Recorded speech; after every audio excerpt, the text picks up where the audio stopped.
So yesterday I went to the Country Music Hall of Fame and Museum in Nashville to check out their new Muscle Shoals exhibit. That's yours truly there, hanging out with Wilson Pickett and Duane Allman. Exhibit was absolutely fantastic. I'm always astounded by the artifacts they have on display, the stories that they tell, and they told a fantastic story with the Muscle Shoals story, but they've also just really expanded a lot of things that they are showing in and from their collection of one of the greatest collections of music history in the world. So this is one of those gems. This is Vassar's fiddle. Vassar Clements, famous. He called himself the hillbilly jazz fiddle player, bluegrass fiddle player. Played with Bill Monroe back in the day. Vassar Clements is a homeboy of mine. He's actually from Kissimmee, Florida. He began playing with the Rock and Rollers. Vassar joined Nitty Gritty Dirt Band when they recorded their landmark album, Will the Circle Be Unbroken, which was one of the earliest cross-generational projects in country music with rock and roll, with the Rock and Rollers. And Nitty Gritty Dirt Band, of course, has a lot of history with the Allman Brothers, with Duane and Greg. Their manager, Bill McEwen, is who brought the Allman Joys to Los Angeles, where they became Hourglass.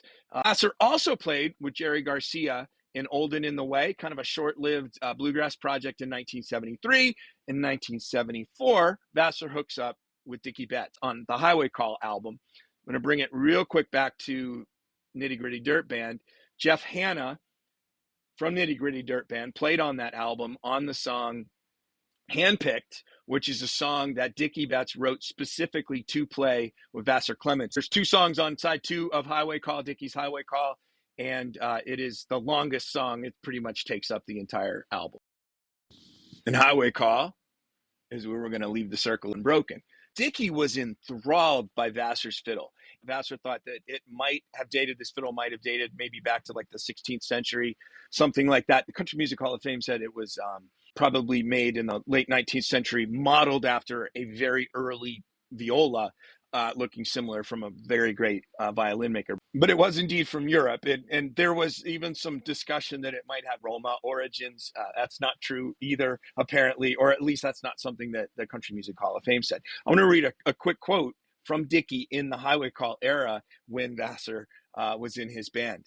Dickey says, "My daddy's main instrument was the fiddle. Maybe that's why I'm so fascinated with Vassar's fiddle. Mostly, though, I think it's Vassar. Him and I are doing something we've never talked about. I'm 31, and Vassar, he's in his 40s, a stone country player. Me being younger is probably why I got into electric country rock, or whatever you call it. But Vassar never stopped. He hasn't kept himself in the old school. And I'm not a country picker at all. So me and Vassar are two different kinds of player, but we're the same kind of person. What's happening is when he and I get together, there's a kind of marriage between those two things. And when we start exchanging riffs back and forth, we get to talking to one another, and it just feels so goddamn good." This is an image from the Highway Call tour there. You'll see Vassar there in the tremendous plaid trousers playing with Dickey Betts. That tour, Highway Call as an album itself, was groundbreaking, just a fantastic record. Dickey's initial intent was to record an album with Django Reinhardt's violinist, and he didn't want to travel, but he wouldn't travel by air. He'd only travel by boat.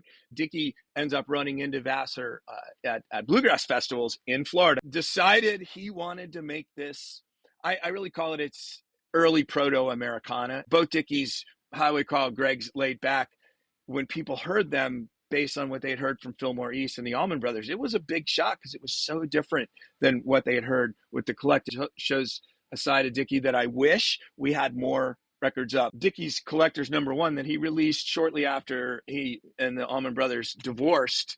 That was a very similar record. I wish Dickey had made maybe one or two more of those because he was just a great player that way. But the piece I want to say, and y'all know what's coming if you've been around here for a while, December 14th, 1974, Winterland.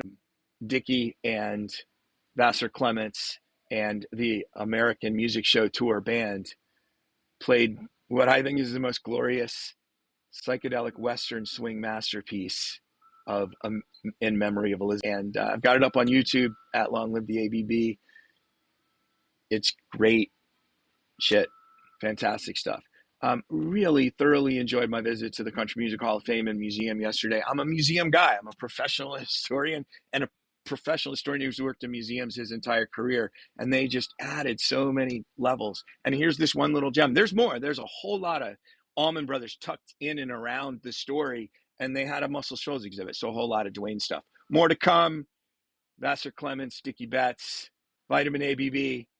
Trust me, I'm a doctor.